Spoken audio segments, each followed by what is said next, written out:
साथियों नमस्कार। आज का वीडियो आपके लिए हम बीटल ब्रीड से संबंधित लेकर के आ रहे हैं। बहुत ही शानदार वीडियो होने वाला है और आज की मैं आपको लोकेशन बताऊं, पंजाब की बॉर्डर पे हरियाणा का गांव है और ये सिरसा डिस्ट्रिक्ट के अंदर आता है। और इस फार्म से आप सभी साथी वेल नोन है, एसआर कॉमर्शियल गोट फार्म। सब साथियों ने इस फार्म के वीडियोस देखे हैं। इनका खुद का यूट्यूब चैनल भी है और बहुत ही शानदार बीटल ब्रीड पे इनका सेटअप है। इनके यहाँ से बकरियां ना केवल हरियाणा राजस्थान तक सीमित रही, जबकि विदेशों तक इनके यहाँ से बीटल ब्रीड है वो गई है। तो अपन ओनर से भाई राजप्रीत से मिलते हैं और आपको कंप्लीट डिटेल में जानकारी आगे देते हैं। कंटिन्यू वीडियो को देखते रहें। भाई साहब नमस्कार। नमस्कार सर। भाई साहब एक बार आपके फार्म की जो लोकेशन है इसकी डिटेल आप दर्शकों को बताइए, ताकि थोड़ा सा हमारे जो दर्शक हैं उनको डिटेल में पता चल सके। हाँ सर, जो हमारे फार्म की लोकेशन है ये सिरसा डिस्ट्रिक्ट के हरियाणा में ये सिचुएटेड है। और इसमें जो लोकेशन है ये गांव का नाम है तारुआना। ये मंडी काड़ावाली से मतलब 3 किलोमीटर साइड पे है। ये गांव की लोकेशन आपको बताएं तो मंडी काड़ावाली से रोडी रोड के ऊपर है जी, और सिरसा डिस्ट्रिक्ट में ये गांव पड़ता है हरियाणा में। ठीक है, चलिए अपन साथ साथ में अंदर भी चलते हैं। दर्शक इतना ज़्यादा इंतज़ार नहीं कर सकते क्योंकि जो आपका सोना है, सोना ही कहेंगे। ये बीटल बकरियां इतनी बड़ी बड़ी देखने में बहुत कम मिलती है, हमें भी नहीं मिलती। तो हो सकता है दर्शकों ने भी इतने बड़े लेवल की बकरियां, बड़े फ्रेम की बकरियां नहीं देखी होगी। तो सबसे मेन आज के समय में ये है, गवर्नमेंट की भी ऐसी बहुत सारी स्कीमें आज के समय में चल रही है। तो यदि कोई नया बकरी पालक, कोई नया किसान छोटा या बड़ा फार्म स्टार्ट करना चाहता है, चाहे खुद के बेसिस पे हो, चाहे कोई गवर्नमेंट सहायता के बेसिस पे हो, तो आपका क्या संदेश है कि किस तरह से शुरू करें और कहां से स्टार्टिंग करें? बेसिक जो किसान के लेवल की जो जानकारी है वो आप बताइए। देखिए सर, जो सबसे पहली बात होती है कि कोई फार्मर वीडियो देख रहा है तो उसको ये चीज होता है कि मैं देख के इसमें इस काम में इतनी मतलब इनकम है तो कैसे शुरू करूं, कितनी बकरियों से शुरू करूं। सबसे पहले ये मतलब सवाल उसके मन में आता है। तो हम भी यहाँ पे ट्रेनिंग भी ऑर्गेनाइज करवा रहे हैं। पिछले हम 6 साल से काम भी कर रहे हैं इस फील्ड में, क्योंकि हमने बीटल बकरी का सिलेक्शन किया क्योंकि हमारी लोकल जो ब्रीड थी यहाँ पे जो बीटल पंजाब की। तो नए फार्मर को हम यही सलाह देते हैं हर बार कि आप थोड़े से करो शुरू, क्योंकि अगर आप लार्ज स्केल पे करोगे तो इसमें देखो मुश्किलें परेशानियां बहुत आती हैं शुरू में। तो ऐसी चीज ना हो कि आपको कल आपका बड़ा नुकसान हो। अगर आप नया काम सेटअप शुरू करना चाहते हो तो आप 10-15 बकरियों से ही करो, एक अच्छा ब्रीडर लेके। और नस्ल की आपको सबसे पहले पहचान होनी चाहिए। शुरू करने से पहले हम हर कैंडिडेट को यही बोलते हैं, हर फार्मर को, हर बिजनेसमैन को, कि आप अगर इस फील्ड में आना चाहते हो तो ऐसे ना कि आप अधूरी नॉलेज लेके ही आप इसमें आओ। आपको इसकी पूरी जानकारी होनी चाहिए। इसकी ट्रेनिंग लेके आप कोई भी सरकारी संस्था है या कोई भी प्राइवेट फार्म है जहां उसके पास अच्छा एक्सपीरियंस है तो वो आप उससे लेके फिर आप इस फील्ड में आओ। ठीक है, क्योंकि ट्रेनिंग आज के टाइम में बहुत जरूरी है।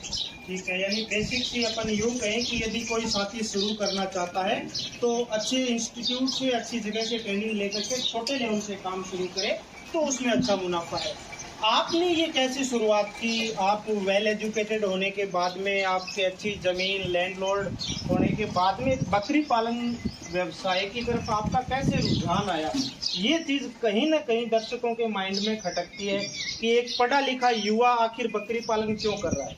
देखिए सर, हमारा इसके बारे में रुझान कैसे आया, आपको हमारी पूरी स्टोरी बताता हूँ। कि हमारा जब हम पढ़ रहे थे जी, हम वैसे बैचलर कर रहे थे, उसके बाद मास्टर डिग्री में एडमिशन लिया, तो हमारा रुझान था कि खेती के साथ साथ कोई ऐसी फार्मिंग की जाएगी। हाँ, मैं अपनी क्वालिफिकेशन के बारे में बताऊंगा आपको पहले। वैसे हम इस फार्म को 2 फार्मर जो 2 पार्टनर वो चला रहे हैं। मेरे साथ संदीप जी हैं, वो आज नहीं है यहाँ पे। तो उन्होंने भी अच्छी मतलब डिग्री की हुई है, मैंने भी एग्रीकल्चर में MSc की हुई है। हमारा ऐसा सब्जेक्ट था स्टार्टिंग में, तो हम फार्मिंग से पहले से ही मतलब रिलेटेड थे, जुड़े हुए थे और हमारा इंटरेस्ट भी था फार्मिंग के को लेके जी। तो हमारा इस फील्ड में आने का क्या सिस्टम बना, क्या रीजन बना, तो वो था कि हमारे एक रिश्तेदार थे, वो रिश्तेदार दोस्त थे, उनको वेटनरी वहाँ पे मतलब सर्जन थे।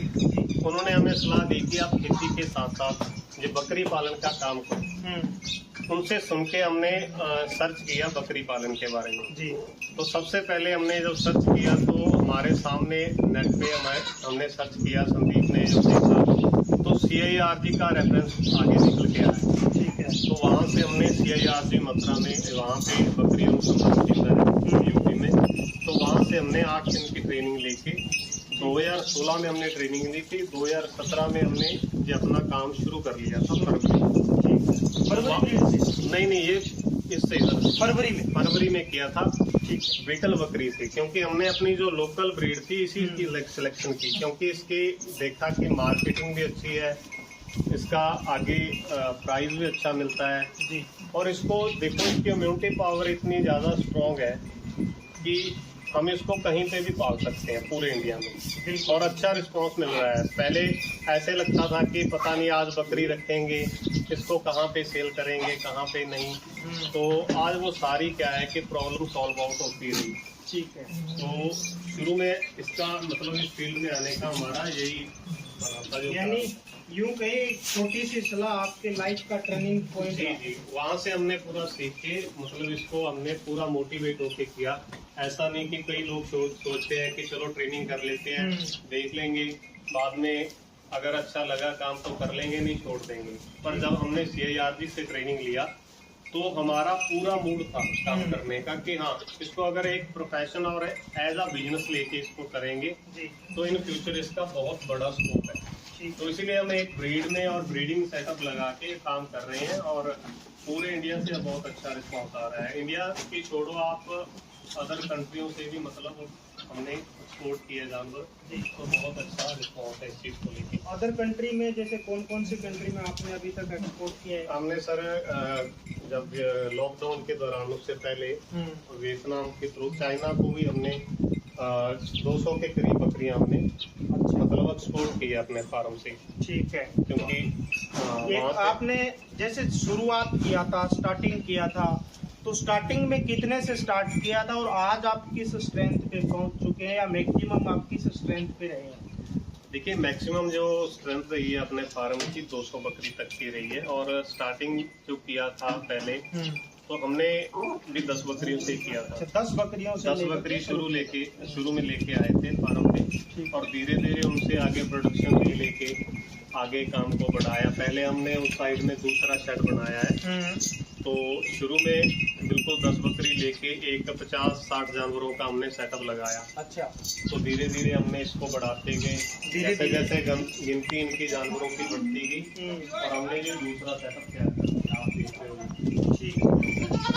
जैसे कोई साथी 10 बकरियों से काम शुरू करके और उसे बढ़ाना चाहे, तो बात करते हैं यदि पैसे के मामले में, क्योंकि आज का युग है जो इकोनॉमिक युग है, तो 10 बकरी से यदि कोई किसान शुरुआत करता है तो एक साल में उसे क्या कुछ अर्निंग हो सकती है, या 10 बकरियों से कितनी उसके लिए पॉसिबिलिटीज बनती है? ये एक बेसिकली, क्योंकि आज के टाइम में वही जो मैंने पहले बोला, आर्थिक युग है, और जब तक पैसा नहीं है तब तक बिजनेस सक्सेस नहीं है। तो ये आपका क्या आइडिया है किसान की भाषा में? आप बताइए कि एक कोई स्टार्टअप करता है तो इतना कुछ उससे अर्निंग कर सकता है। हाँ जी, शुरू में तो देखो हम अगर स्मॉल स्केल से शुरू करेंगे तो हमने इसमें ये चीज सोचना है, अपना थोड़ा पैशंस भी रखना है कि हमें टाइम लगेगा अगर कामयाब होना है जी। क्योंकि अगर 10 बकरियों की बात करें, 10 बकरियों से इतनी ज्यादा इनकम नहीं होती, क्योंकि यूट्यूब जहाँ पे और हम देखते हैं चैनल में कि बहुत सारा फ्रॉड पड़ा है, बातें कुछ और निकल के आती हैं, वीडियो में कुछ और बताया जाता है कि 10 बकरियों से 3 लाख की इनकम, 5 लाख की इनकम। ऐसा कुछ नहीं होता। वो डिपेंड करता है कि आप कैसा जानवर पाल रहे हो जी, आपके पास नस्ल कौन सी है, हाँ। आप किस पर्पज के लिए काम कर रहे हो, ब्रीड के ऊपर काम कर रहे हो, मीट के लिए काम कर रहे हो, जहाँ फिर आप इसके मिल्क के ऊपर काम कर रहे हो, ठीक है। तो उस हिसाब से मतलब इनमें हम इनकम जनरेट कर सकते हैं। अगर बीटल की बात करूं तो बीटल हमें सालाना 1 साल में इसका खर्चा वगैरह निकाल के एक बकरी 15 से 20 हजार रुपया अर्निंग करवा के जाती है हर साल की। ठीक है, ये एक बकरी आराम से 15 से 20 हजार। तो नए फार्मर को ये होता है कि आज हम शुरू कर लें तो साल बाद हमें इनकम हो जाएगी, क्योंकि नए फार्मर को एक बार इसमें 2 साल तक वेट भी करनी पड़ सकती है जी। क्योंकि जब तक बकरी आपकी 2 बार डिलीवरी नहीं देती, क्योंकि डिलीवरी आपको भी पता है सर कि इसका जो प्रेगनेंसी पीरियड चलता है 5 मंथ का है। बिल्कुल। तो 2 बार जो रिपीट हो जाती है 1.5 साल में बकरी बच्चे देगी। बीटल की ये अच्छी मतलब करेक्टर है कि ये ज्यादातर 2 बच्चे देती है, दूध की प्रोडक्शन भी अच्छी है। तो अगर 2 बार बकरी आपके फार्म पे आके ब्याह जाती है, बच्चे दे देती है, तो आपका जो लगाया पूंजी पैसा है वो पूरा होता है। ठीक है। 1 साल 1.5 साल के अंदर।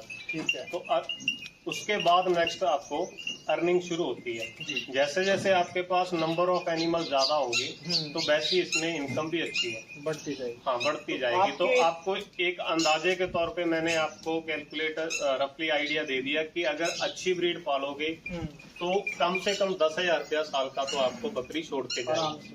आपके इस फार्म पे एक बकरी का सालाना क्या खर्चा रहता है लगभग? हाँ, देखिए खर्चे की बात करें, बकरी पालन के 3 सिस्टम होते हैं सर। इसमें जैसे हम स्टॉल फीडिंग पे भी रख सकते हैं जानवरों के, उस पर थोड़ा खर्चा ज्यादा पड़ता है।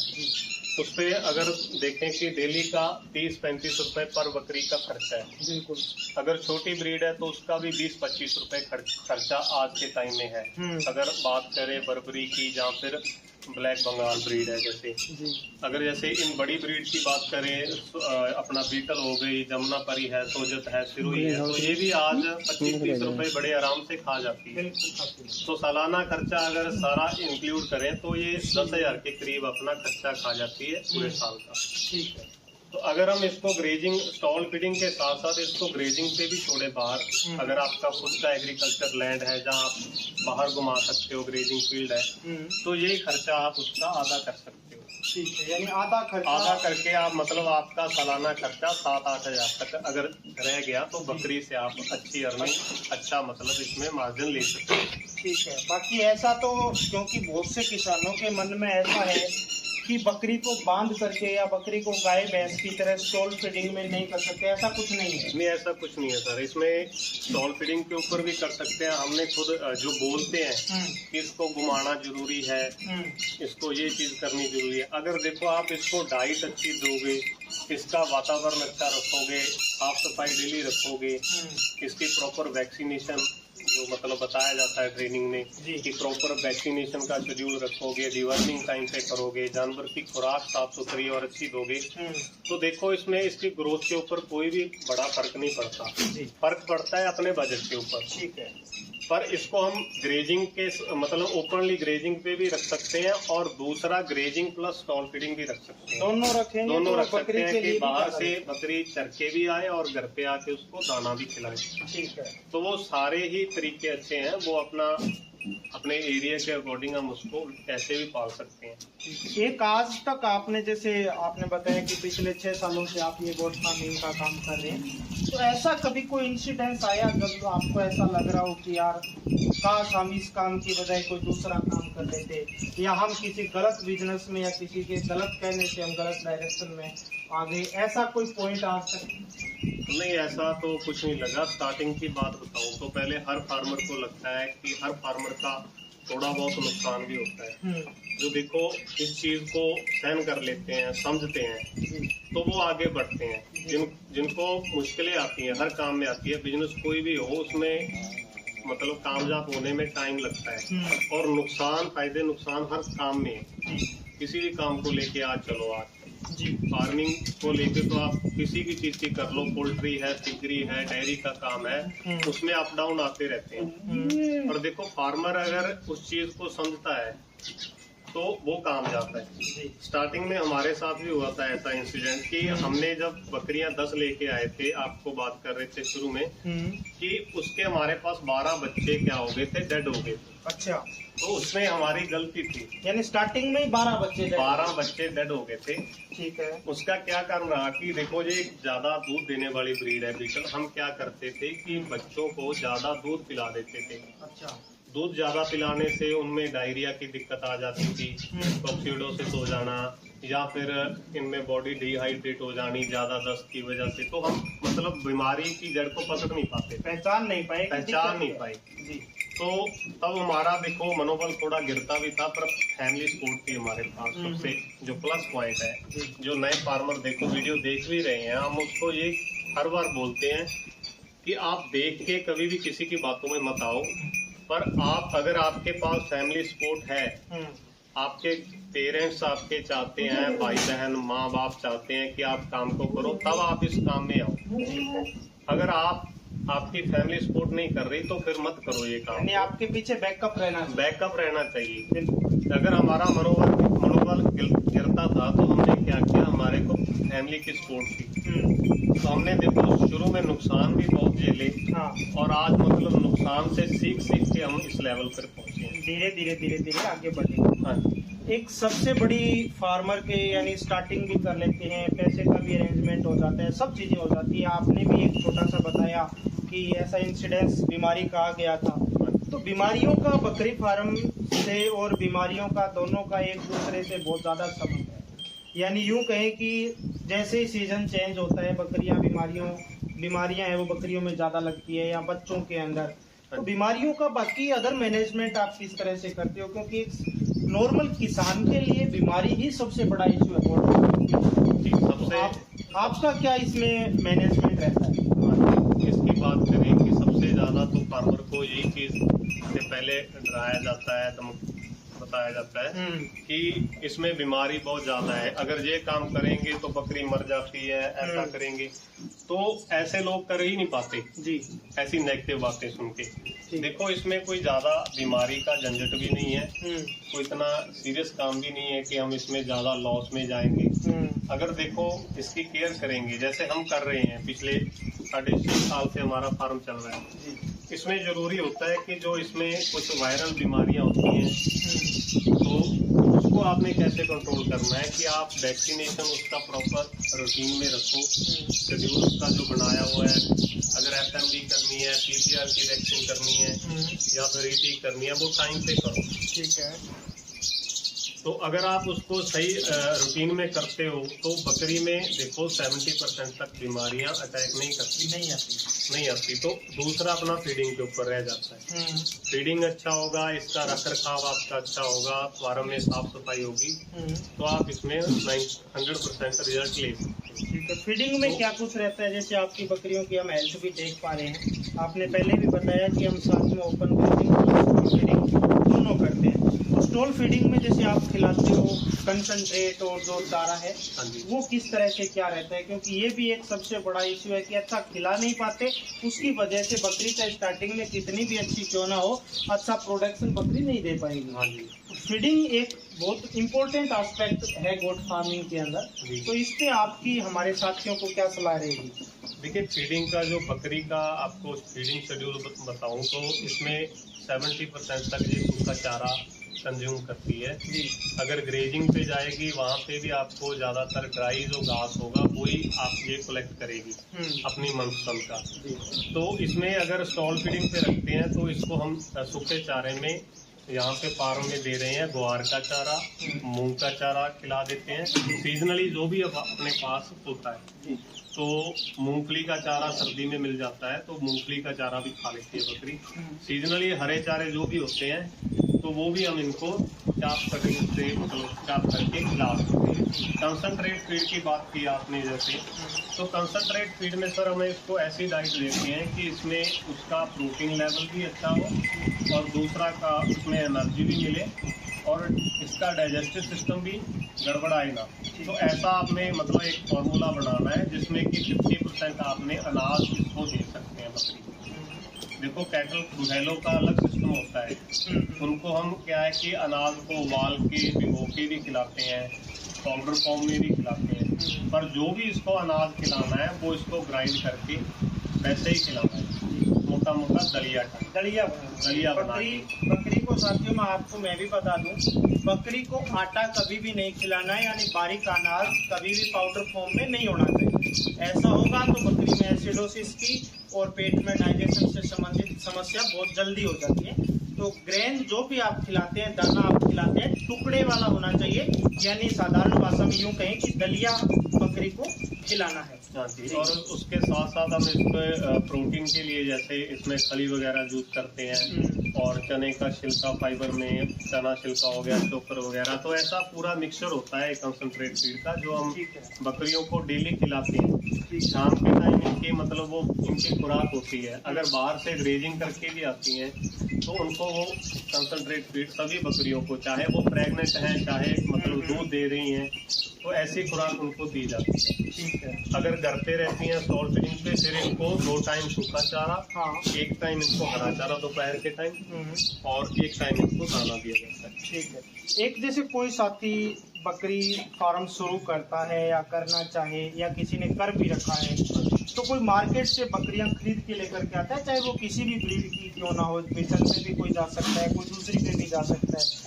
तो अच्छी किसी भी ब्रीड में अच्छी बकरी की पहचान क्या है, कि वो क्या देख करके बकरी खरीदे, कि ये बकरी उसका जो उद्देश्य, चाहे कोई मीट पर्पज से काम कर रहा है या कोई दूध पर्पज से काम कर रहा है, या अपन यूँ कहें कि बीटल ही कोई खरीदना चाह रहा है, तो बीटल ब्रीड में भी, क्योंकि ब्रीड में बहुत ज़्यादा वेरिएशन अपने को देखने को मिल सकता है।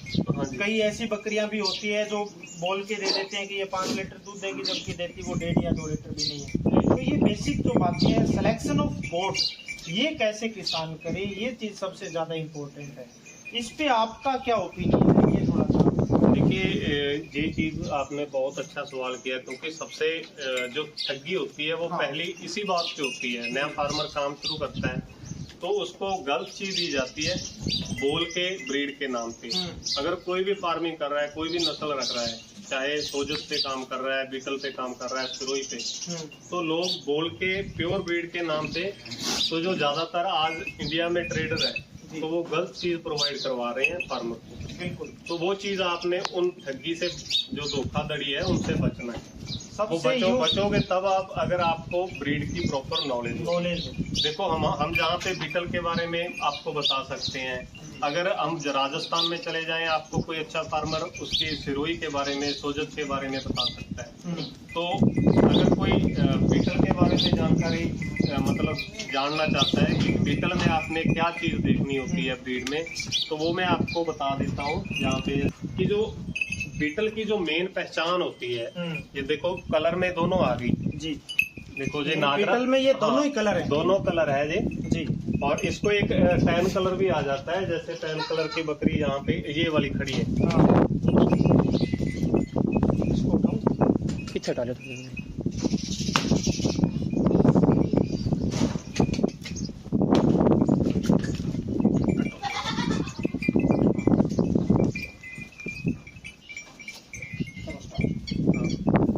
जैसे ये बीटल के आपको मेनली करेक्टर बता देता हूँ कि अगर कोई भी ब्रीड है, पहले तो आपको ये पता होना चाहिए कि उसके माँ बाप का रिकॉर्ड कैसा है, दूध का, उसका हाइट का, उसका दूध का रिकॉर्ड है, उसकी हाइट लेंथ का रिकॉर्ड, वो आपने चीज चेक करनी है कि वो उसमें कोई किसी भी तरह की क्रॉसिंग तो नहीं है। आज पंजाब में बहुत सारा ऐसा फ्रॉड भी चल रहा है कि क्रॉस ब्रीड दे रहे हैं आगे फार्मर को। बिल्कुल। तो उसमें जैसे हैदराबादी क्रॉस हो गई, या फिर कोई और नस्ल के साथ क्रॉस है जी। तो ऐसे ही दूसरी नस्लें हैं। तो अब बीटल की बात करें, बीटल में 3-4 कलर हैं जो मतलब आज मतलब चल रहे हैं, जिसकी फार्मिंग आप कर सकते हो। तो उसमें ये सबसे पहले जो रजिस्टर ब्रीड आ जाती है अपने इंडिया में, ब्लैक कलर है जी। तो मेनली पहचान होती है कि इसके कान लंबे होते हैं, और कान जो और नाक की जो हड्डी होती है इसकी बाहर की ओर उभरी होती है, रोमन नोज जिसको बोल देते हैं। सींग की शेप आप देख सकते हो कि छोटे सींग और सिर की ओर ही चप्टे बिल्कुल मुड़े होते हैं, ये इसकी पहचान है। आंख को लेके बहुत इशू चल रहा है आज मार्केट में कि व्हाइट आंख की प्योर है, रेड आंख की बकरी प्योर नहीं है। ऐसा कुछ नहीं है, ये सारी अफवाह होती है और रेट को कम ज्यादा करने के लिए लोग बोल देते हैं जी। देखो ये चीज होती है, आप देख रहे हो सामने कि दोनों ही बकरियां अपने फार्म पे रेड आइज की हैं। आपने क्वालिटी पहचाननी है कि उसकी क्वालिटी अच्छी होनी चाहिए, हाइट लेंथ अच्छी होनी चाहिए, अडर का साइज देख सकते हो आप, दूध वाली बकरी है जी। तो इसमें ज्यादातर आज बीटल में जो कलर चल रहे हैं वो टैन कलर है। ये आप सामने खड़ी बकरी देख रहे हो, ब्राउन नागरा कलर में है, ब्लैक प्योर आ गई, ब्लैक एंड व्हाइट में जो सबसे ज्यादा फ्रॉड है वो इस चीज को लेके हो जाता है कि जो ब्लैक एंड व्हाइट में पिंक स्किन में आ जाते हैं जानवर, वो हैदराबादी क्रॉस है जी। जो पुरानी ब्रीड के साथ हैदराबादी क्रॉस ब्रीड है, उसका क्रॉस आ गया कहीं पे, तो वो प्योर में हम उसको नहीं बोल सकते बिल्कुल, क्योंकि ज्यादातर तो मेनली जो पुरानी ब्रीड है, पुरानी ब्लड लाइन है, जहाँ तक हमने स्टडी किया 7 साल में, तो वो तो टैन और ब्लैक कलर में ही बीटल थी जी। अब तो देखो नागरा कलर में भी बीटल है, डब्बा कलर में भी बीटल है। तो ये चीज आपको पहले मालूम होनी चाहिए अगर आप बीटल की फार्मिंग कर रहे हो। वैसे अलग अलग कंसेप्ट है, अलग अलग आपको एक्सपीरियंस बताएंगे। कोई अगर सिरोही पे काम कर रहा है सिरोही का बताएगा, सोजत पे कर रहा है सोजत का बताएगा, जमुनापरी ब्रीड जैसे उत्तर प्रदेश की है तो उसका आपको करेक्टर अलग से पता चलेंगे। ठीक है। एक आजकल जैसे बीटल ब्रीड में पहले भी अपन डिस्कशन कर रहे थे ऑफ द कैमरा कि हाइट से लेकर के हाइट से रिलेटेड आज के टाइम में बहुत ज़्यादा क्रेज है, चाहे मेल में हो या फीमेल में हो या किड्स में हो। तो आपका हाइट से संबंधित क्या आपका आइडिया है और किस तरह की हाइट की बकरी यदि कोई पशुपालक सेलेक्ट करता है तो उसमें ज़्यादा बेनिफिट है? देखिए जो आज के टाइम में जो चला है ना हाइट को लेके जो क्रेज चला है कि ज्यादा हाइट की बकरी अच्छी होती है, ऐसा कुछ नहीं है। जो नॉर्मल हाइट जो बीटल में है तो वो 36-7 इंच की बकरी आज आपको देखने को मिलेगी। अगर आज से बात करें 15-20 साल पहले की, वहाँ तब क्या होता था कि एवरेज बकरियां मिल जाती थी। आज के टाइम में अगर 40 इंच की 41 इंच की आपको बकरी मतलब देखने को बहुत कम मिलेगी। तो हाइट के चक्कर में आज लोग क्या है कि प्राइस ज्यादा देते हैं, ठीक है, तो डिमांड करते हैं कि हमें अच्छी हाइट की बकरी चाहिए। ठीक है। पर नए फार्मर को उन बातों में नहीं आना चाहिए क्योंकि अकेली हाइट ही नहीं होती ब्रीड में। हाइट के साथ साथ उसकी क्वालिटी भी होनी चाहिए। जैसे मैंने आपको बताया उसके कानों की लेंथ, उसके सींगों की पंच फेस, उसके नीचे दूध अच्छा होना चाहिए। अगर हाइट ज्यादा है दूध नहीं है फिर हमें उस चीज का क्या फायदा। बिल्कुल बिल्कुल, ठीक है। तो एवरेज जो आपके सामने बकरियां आप देख ही रहे हो 36-7 या 38 इंच की बकरियां यहाँ पे हैं अपने पास। एक दो बकरियां होंगी जो 40 इंच के करीब है, जैसे ये अपन देख पा हाँ रहे जी, हैं। ये 39 इंच तक की बकरी है, जैसे ये पुरानी बकरी है अपने फार्म की। हाँ हाँ, तो ऐसी बकरियां आज अगर मार्केट में ढूंढने चले जाएं तो आज पहले तो मतलब रेट बहुत करेंगे जी। अगर इसका प्राइस आज मार्केट में ऐसी बकरी का अगर जेन्युइन रेट अगर 40-50 हजार रुपया है तो 1.5-2 लाख रुपया मांगते हैं। बिल्कुल बिल्कुल, ठीक है, ठीक है। तो नया फार्मर है जिसको बिल्कुल भी ब्रीड की नॉलेज नहीं है वो मतलब ज्यादा यूं कहीं कि इन चक्करों में ना पड़े, हाइट के चक्कर में ना पड़ो, तो उसमें वहाँ सबसे ज्यादा ठगी है। ठीक है। एवरेज चीज लो आप, क्योंकि एवरेज जो 37 इंच वाली बकरी है बच्चे तो उसी ने भी 2 ही देने हैं, बिल्कुल, और 40 इंच वाली बकरी ने भी 2 ही बच्चे देने हैं। बिल्कुल। एक जैसे दूध का हमने सुना भी है, देखा भी है, ऑन रिकॉर्ड भी देखा है, बीटल अच्छी दूध वाली बकरी है, नो डाउट। हाँ जी। आपके यहाँ पे इस फार्म पे आज तक का क्या रिकॉर्ड है, कितनी बकरी ने कितना दूध दिया है पर डे का? पर डे का सर दूध का रिकॉर्ड जो हाईएस्ट रहा है अपने पास 4 लीटर तक का रहा है। 4 लीटर। पुरानी जो बकरियां थी आज से हमारे पास जो 5 साल पहले बकरियां थी तो उनका हमने जो दूध का रिकॉर्ड किया है मतलब एक टाइम का 2 लीटर तक भी निकाला है जी। ताजी ब्याई हुई बकरी का एक मंथ तक उनका 2-2 लीटर तक दूध एक टाइम का निकाला है। ठीक है। 3 से लेके 4 लीटर तक। यानी नहीं देखो बहुत कुछ बोलते हैं कैमरे के आगे तो खड़े होके कुछ फार्मर, उनके पास एक आधी बकरी होती है 4 लीटर वाली, उसको 6 लीटर 7 लीटर की बोल के अपनी बिल्कुल मार्केटिंग के लिए बोल देते हैं। पर अगर सच्चाई में आपको बताऊं बीटल की सच्चाई जो पंजाब में बोलने को तो देखो पार्टियां बहुत सारी आ रही हैं, साउथ से भी आ रही हैं चल के, क्योंकि उनको दूध वाली बकरी चाहिए। बिल्कुल। तो यहाँ पे सबसे बड़ी अफवाह ये फैलाई गई है कि बीटल 5 लीटर दूध देती है, 6 लीटर दूध देती है। ऐसा कुछ नहीं है, क्योंकि हजारों बकरियां होती हैं, हजारों में से 1-2 बकरी ऐसी होती है जो 4-5 लीटर दूध निकालती है। बिल्कुल। देखो एवरेज की बात करो तो एवरेज आज फार्म पे जो ग्रेजिंग पे भी रहती है बकरियां, घर पे भी इनको दाना चारा डाला जाता है, तो एवरेज से 2 से 2.5 लीटर पर डे दूध निकालती है। ठीक है। मैक्सिमम हम लगा के चलो अच्छी डाइट दे देंगे तो इसको 3 लीटर तक निकाल सकते हैं। ठीक है। यानी यूं कहें कि 2.5 से 3 लीटर तक दूध नॉर्मल बकरी फीडिंग मैनेजमेंट यदि अपना आता है तो बीटल आराम से दे देती। ठीक है। तो साथियों ये आज की अपना इस वीडियो की मुख्य चर्चाएं थी आप इसी तरह से कंटिन्यू हमारे साथ जुड़े रहें। आगे इसका नेक्स्ट वीडियो, इसका part 2 SR commercial goat farm की कवरेज पार्ट 2 भी हम लेके आ रहे हैं। आप कंटिन्यू उसको भी बात करें। सभी साथियों का इस वीडियो के लिए धन्यवाद।